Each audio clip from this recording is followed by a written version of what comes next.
Hey everyone, my name is Taps, and many of you have asked, what's your exit strategy for crypto, altcoins, and OMI? Well, I've taken the time to lay out a visual of how and when I plan to take profits, why I'm taking profits instead of just hodling, and when I'll be reinvesting. If you're new to the channel, welcome to the community and feel free to subscribe. I'm a crypto, stock, and real estate investor, but never a financial advisor. Having diamond hands is relatively easy in crypto when you understand bull cycles, bear cycles, and how history tends to repeat itself. However, when the bear cycle initiates, no one's going to be touting those diamond hands and instead will be scrambling to take profit, or they'll be in denial, tricking themselves, saying, this is just a correction up until the next leg up. It's important to know how cycles work, both bull and bear, roughly when the top will be based on historical data, and have some form of plan ahead of time so you're not trying to figure it out then and get stuck holding a bag. Before I get into the actual bear and bull cycles, let's talk a little bit about psychology. This is what's often known as the psychology of market cycles, or I've called it the psychology of investing in general because it's relevant to crypto, it's relevant to stocks, but definitely more so crypto in this sense. So when we look at it, the graph, we can see a lot of people got in different spots of the crypto bull cycle. I got in somewhere around like the hope side, which was around November or so, and we were kind of trying to see when Bitcoin was testing its all-time high around that. I think it was around 17K or so. But many have gotten in all around this path, and we're right around, in my point of view, somewhere a little bit above belief and on the way up to thrill. And so we're a little bit around like halfway or just a little around halfway there. But as we see, it goes up into thrill, euphoria, and then it settles, it drops down and then goes back up. And that's where that complacency gets in. And then it's anxiety, denial, panic, and so on and so forth, to where a lot of people will get left holding a bag. There are several maximalists who will say, oh, Bitcoin's going to hit 250K to 400K this year. Well, yeah, anything's possible. I just don't buy that personally. I believe that is possible in the next bull cycle, most likely. All financial markets function like gravity. What goes up must come down. And crypto is the largest swing and perfect example of that ever. Many will convince themselves, however, that the cycle is different and try to convince you of the same thing until it all comes crashing down. Historical data is really the only thing that we've been able to utilize from other cycles to give us some kind of indication of when to sell, when to hold, and actually has given me the most reassurance as why I'm not panic selling when Bitcoin drops down from 63K down to 50K. What's great is there is a lot of historical data and a lot of different charts to look at, and I've studied them all. So for the most part, they all end up with a similar time frame, and I'll show you what those kind of look like. The first one is just a simple look at the different percentages that are consistent among all of the bull cycles. So as we can see, in 2011, it shot up from around 750% up to about 1500% to 2000, and then all the way back down. Same thing around 2013, it was around a little above 1000% and then peaked right at the way top around 2000 and then went all the way back down. 2013 we saw, or this is actually the later part of 2013, went back up to about 1500%, back up down. And then 2017 we saw it went to right around 1000 or so percent, all the way up to 2000 again and all the way back down. A lot of consistency. And where are we at right now?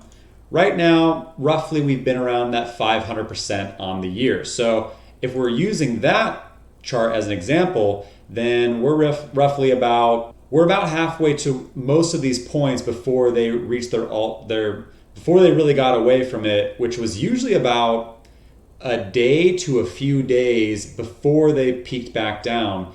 So that's one way of looking at it, is that we're at the 500% of what could be 1,000 to a 1,500% run at currently around $55,000. Another chart we can use is the reserve risk chart. The reserve risk indicator tracks the risk reward balance relative to the confidence and conviction of long-term holders. And what we do is we can go ahead and look down at the chart here, click into it in Glassnode.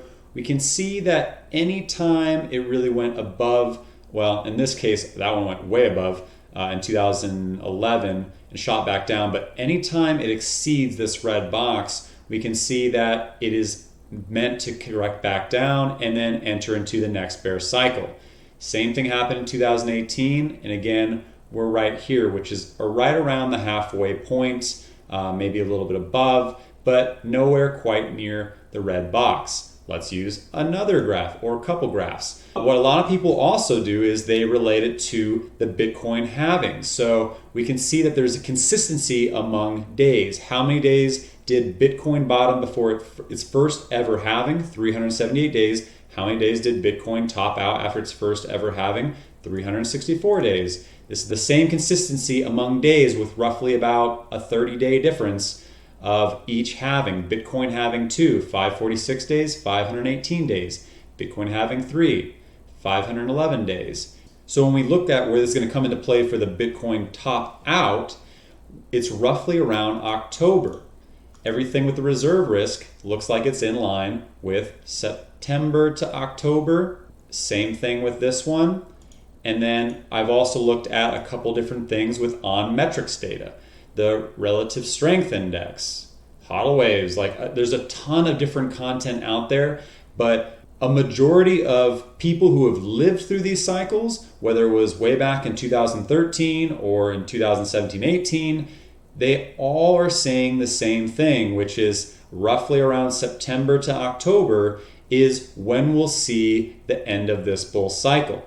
Unless you're a maximalist who's saying, no, this is different, this is a super cycle, but my personal opinion is that's a trap. Yeah, we're getting more adoption, but that's also a bad thing in some ways. It's good for the space overall, but it's a bad thing in the sense that there's larger players coming in who are more conservative and will actually take profit at sooner times. So I think it evens each other out, and I would rather make a safer call based on all of the historical data than try to speculate that this is the first and foremost way different cycle than all of the other ones that have happened. What I've done is I've applied a visual graph. For those who subscribe to the channel, everyone knows I like graphs. So I'm gonna move my head out of the way here. So let me kind of go through this with you. And this is not a dead set, these numbers are gonna hit on these dates, but this is what I'm looking at for these months and what is most likely going to be around the range that I'm going to be taking profit. So this is the Bitcoin bull run. I built this graph.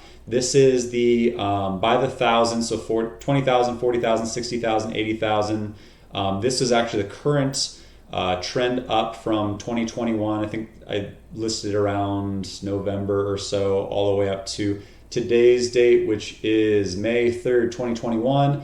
And then this is the 2018 bull run where we see it peaked up right around here. I think that was December into January, and then went all the way down. And then this was sometime in July. It took a long time to consolidate all the way down.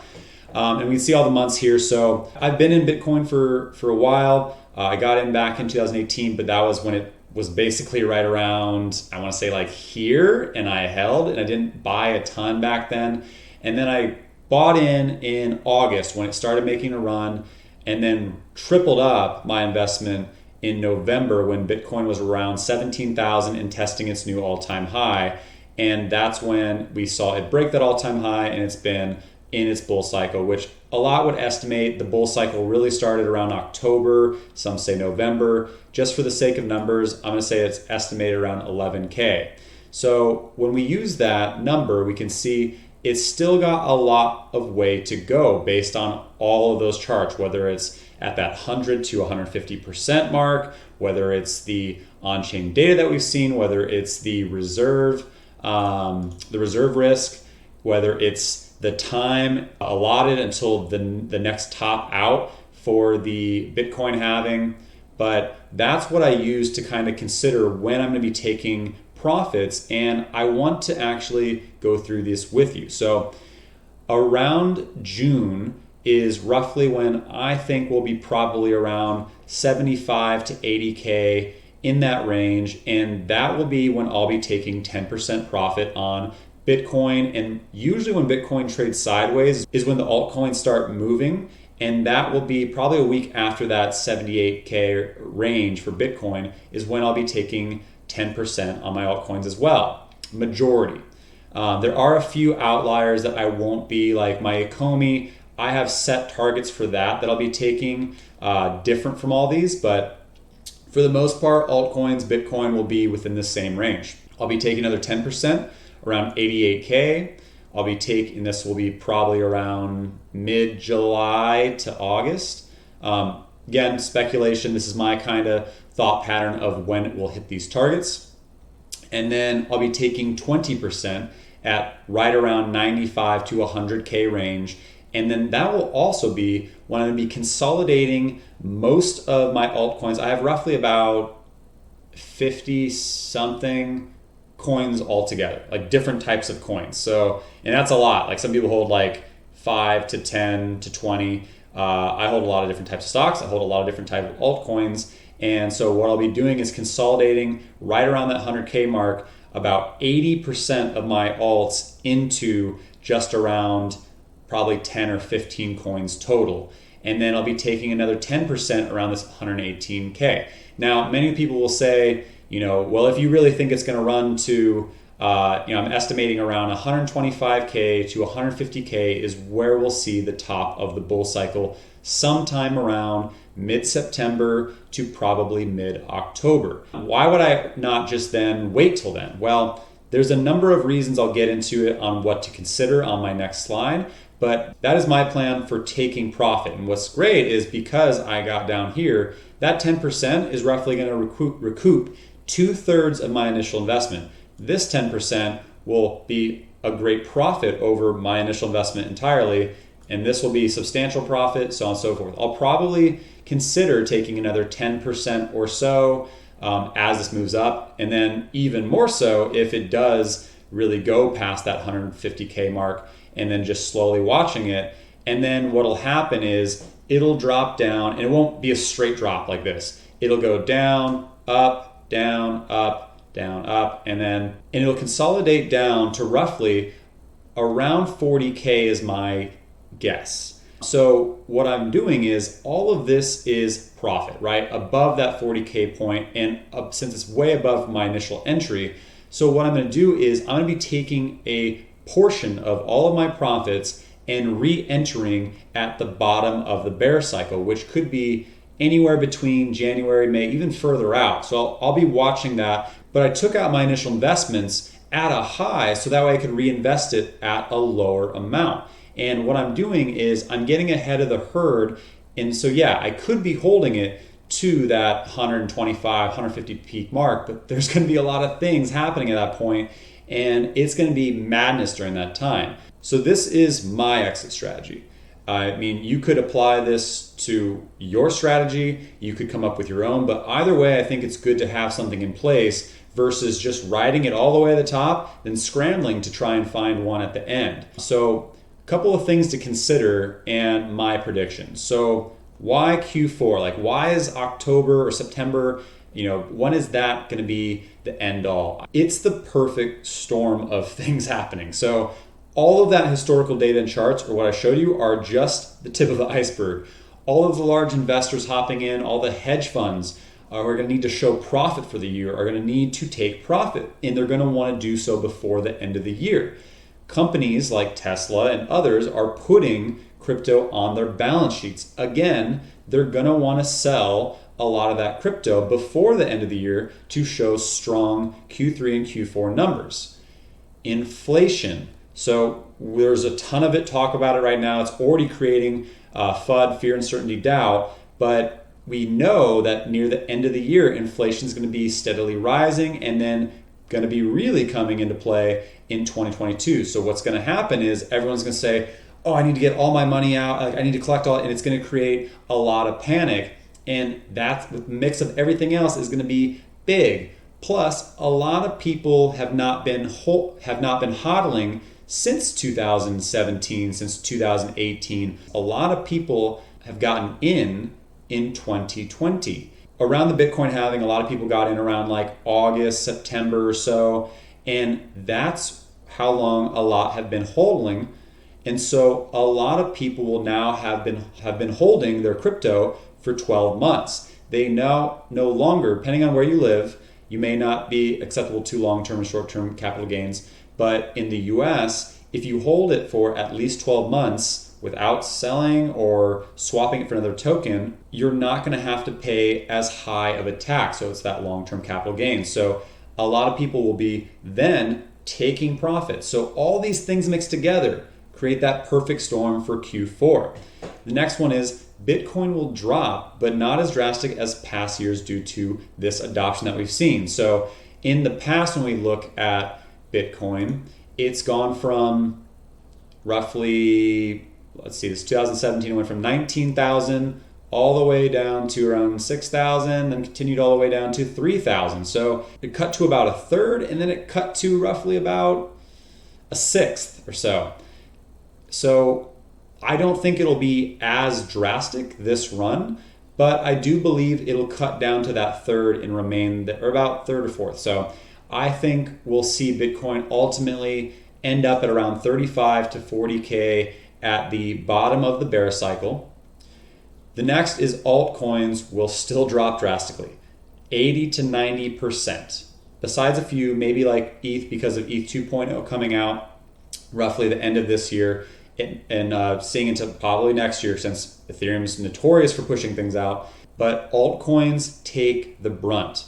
Why? Because everyone is consolidating them into safer investments like Bitcoin and stablecoins. So, and when we look at what happened with Ethereum back in 2017, it went from 2018, it went from $1,400 all the way down to roughly about $90. Same with XRP. XRP was around $3.40 all the way down to 30 cents. Same with Litecoin. There's a trend here, right? $360 all the way down to $25. So it's important to use history to understand what's going to happen as a whole. So roughly a majority of the altcoins will take an 80% or higher haircut by the end of the bear cycle. Next, so this one I put because I'm an Ecomi Omi bull, talk about it often. So even your favorite crypto, Ecomi Omi, yes. However, its current entry point, even at it taking a 80%, 90% haircut at where it's going to end up by, let's say, August or September, it will not be at its current price, which is like 0.006. So it'll be higher than that. So we're still in a good position to keep buying, hence why I'm buying more. But let's say it gets to 16 cents or 20 cents by August or September. It will still take an 80%, 90% cut once the bull cycle has transitioned fully into the bear cycle.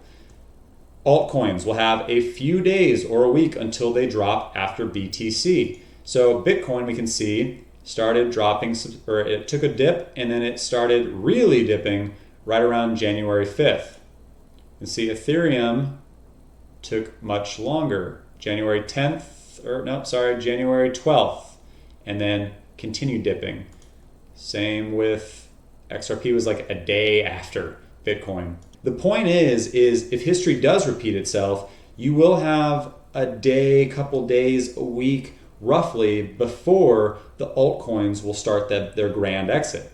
Another reason why I want to start taking profit early and not waiting to the very, very top is because exchanges will be crazy around this time. Everyone will be on them trying to take profit, take their funds out, and it will create a large lockup due to bandwidth. Everyone will be on them at the exact same time, trying to unstake things, trying to pull all these funds out. So that's why I want to get out a little bit beforehand. And yeah, I'll be missing on those really, really high tops, probably, but where I'm going to be reinvesting is where I'm going to be making a lot more of that money. Because when you think about it, a lot of the people who made the most money in 2017 weren't the ones who bought like right here and made a ton of money on the way up to here. They're the ones who bought right here and held and just waited and watched it go for roughly 2.5 years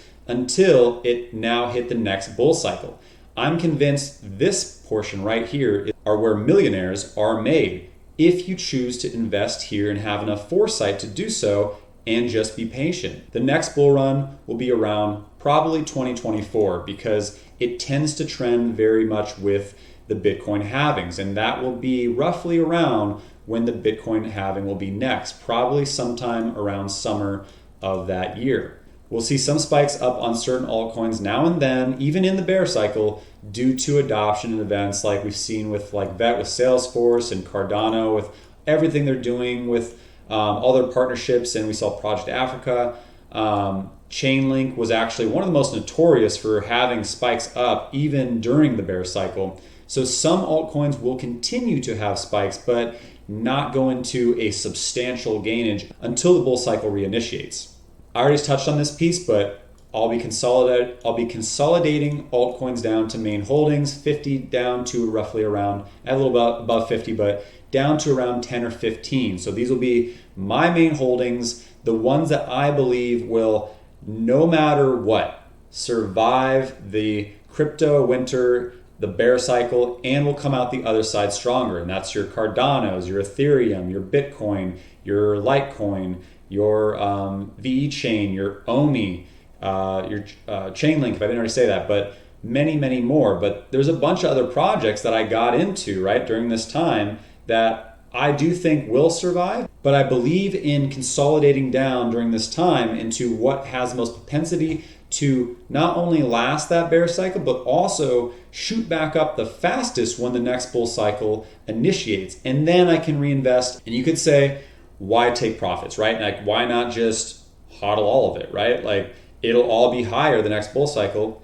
Yeah, but there's a lot of things I want to do with my money in those next 2.5 years. And I think it's important to take out those profits and put them into other investments and reallocate it back into at a lower point in that re-entry plan. So, and also, I already touched on it, but altcoins have the largest gains compared to Bitcoin, but also take the hardest hits. So that's why I think it's important to take profits specifically on these altcoins. What to do with those profits? It's up to you, really, right? Like, if you want to buy yourself a car, you can do so. If you want to spoil yourself, great. If you want to pay off debt, that's fantastic, right? Like, if anything, you should pay off debt, especially if you put yourself in debt to get into crypto. I think it's important for you to have a goal with your investment strategy and your re-entry, because if you're going to be putting money into something for 2.5 years and just not touching it for the most part, then I think you need to understand what you're going to be doing with it for those 2.5 years and what the end goal is.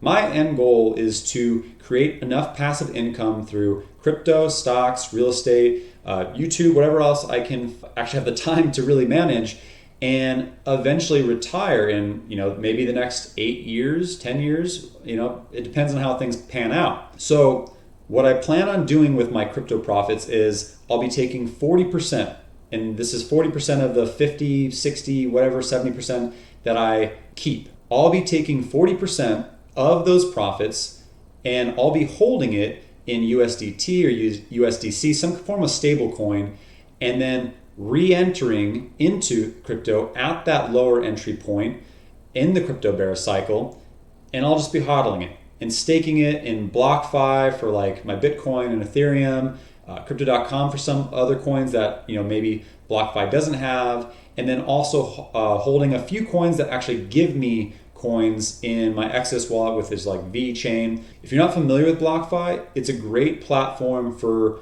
hodling, basically for like long periods of time. In my opinion, it gives you great percentages for stable coins and Bitcoin, Ethereum. I'll throw a link down, so if you don't have BlockFi yet, you can use it and you probably get something, I don't know.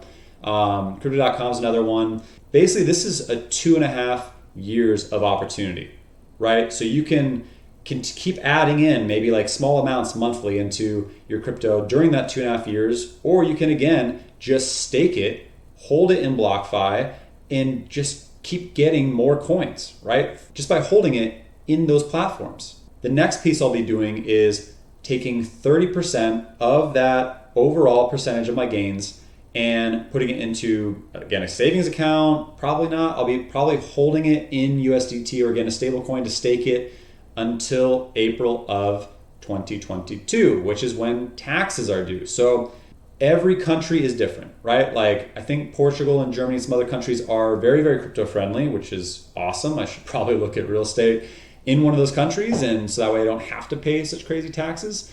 But if you're in the US or a country that is pretty heavy on crypto taxes, make sure you're paying them, because every exchange does have to comply, and there are audit trails, and they've been doing this for years. So you may not get busted this year or last year, but eventually the government will come knocking, and being audited is not fun. So do paying taxes suck? Yes, but you should do them. And there's, I used one that, there's a crypto tax site that I used this year. I'll see if I can find it and throw it in the links down below. But I think we have like 13, 14 more days until taxes are due for last year. So make sure you get those taken care of. Again, not financial advice, but I would do that.